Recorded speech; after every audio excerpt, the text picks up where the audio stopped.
खूनी कुआं। सीमा गर्मियों की छुट्टियों में अपनी नानी के गांव आई थी।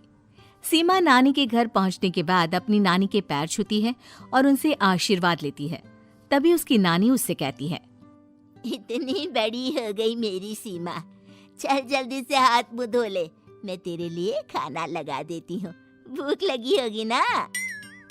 हाँ नानी, भूख तो लग रही है मुझे, आपके हाथ के बने हुए पीले दाल और चावल खाने की। कितना टाइम हो गया है मुझे आपके हाथ का बना हुआ दाल चावल खाए हुए। तू तो नौकरी में व्यस्त थी, तो तुझे कहाँ से टाइम मिलेगा अपनी नानी के लिए? और जब इतने टाइम बाद आई है तो ज्यादा टाइम के लिए रुक कर जाएगी तू। हाँ नानी, इस बार पूरे 2 महीने के लिए आई हूँ। सीमा की नानी अंदर जाकर उसके लिए खाना बनाने लगती है।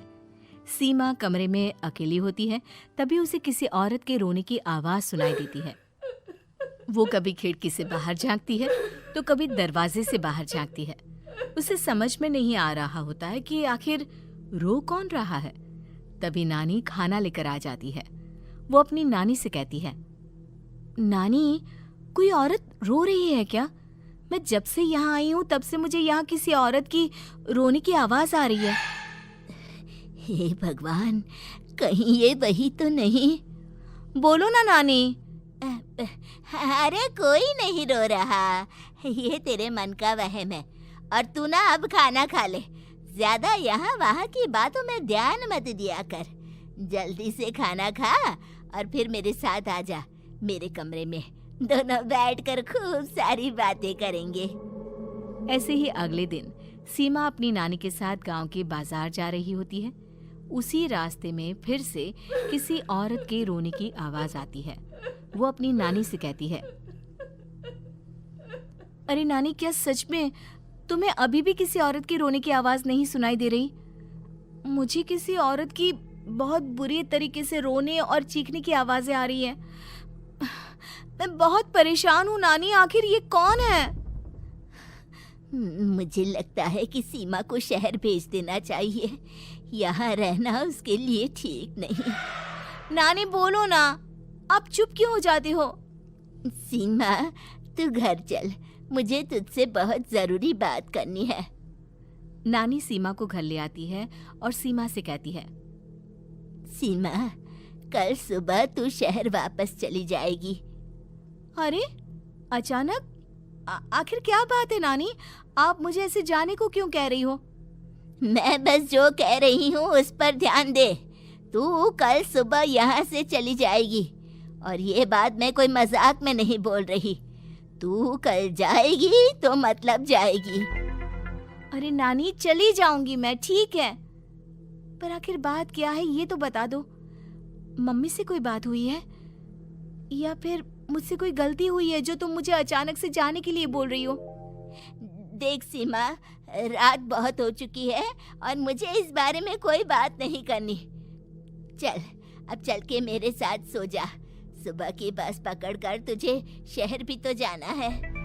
सीमा को अपनी नानी का ऐसा व्यवहार देखकर बहुत ही अजीब लगता है। उसे कुछ समझ में नहीं आ रहा होता है कि आखिर उसकी नानी उसे अचानक से गांव छोड़कर जाने के लिए क्यों कह रही है।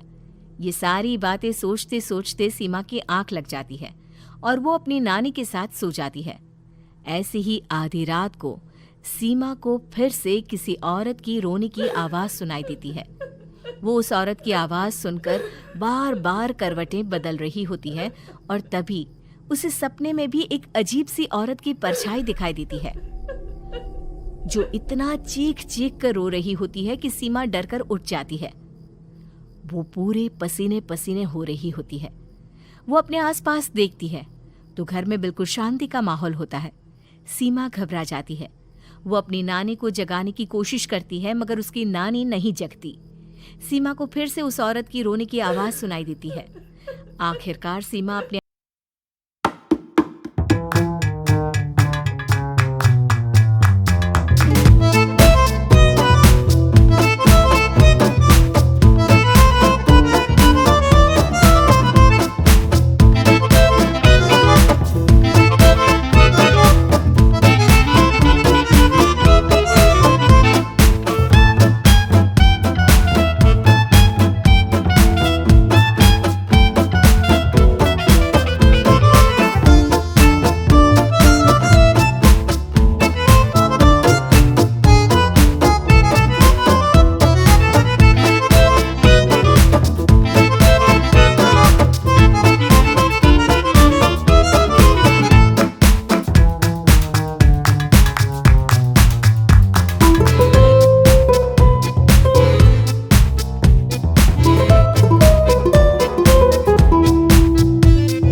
मेरी बच्ची, हम आ गए।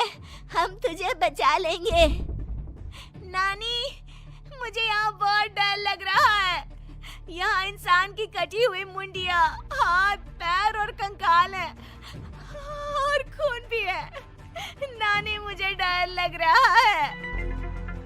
आप सब मेरी मदद कीजिए, नहीं तो ये खूनी कुआं मेरी बच्ची को भी खा जाएगा।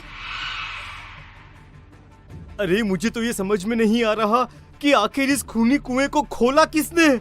सालों पहले इसको इतनी मुश्किलों के बाद तांत्रिक बाबा ने बंद किया था। अरे पूरा गांव खूनी कुएं के बारे में अच्छे से जानता है, तो कोई भी जानबूझकर तो ऐसा करेगा नहीं। मतलब किसी ने अनजाने में इसे खोल दिया है भैया। सीमा को इस बारे में मालूम नहीं था, और जब से वो यहाँ आई थी तभी से उसे किसी औरत के रोने की आवाज़ें भी सुनाई दे रही थी।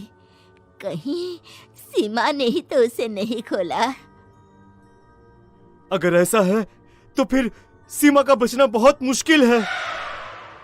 वहीं कुएं के अंदर सीमा रोते हुए बैठी होती है कि उसे आवाज सुनाई देती है जो कुएं के बाहर खड़े गांव वालों में से किसी को सुनाई नहीं देता। आज सालों के बाद मुझे ताजा खून मिलेगा। तेरा खून पीकर आज मैं अपनी प्यास बुझाऊंगा।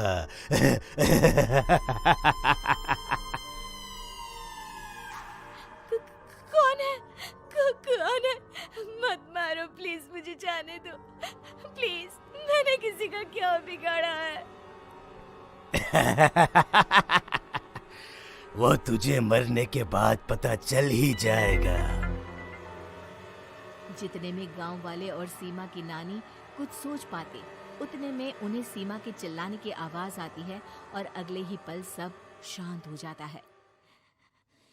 क्या हुआ? सीमा, मेरी बेटी। माफ करना बहन, लेकिन अब सीमा वापस नहीं आएगी। हमें एक बार फिर से कुएं को बंद करना होगा। गांव वाले तभी तांत्रिक को बुला कर लाते हैं।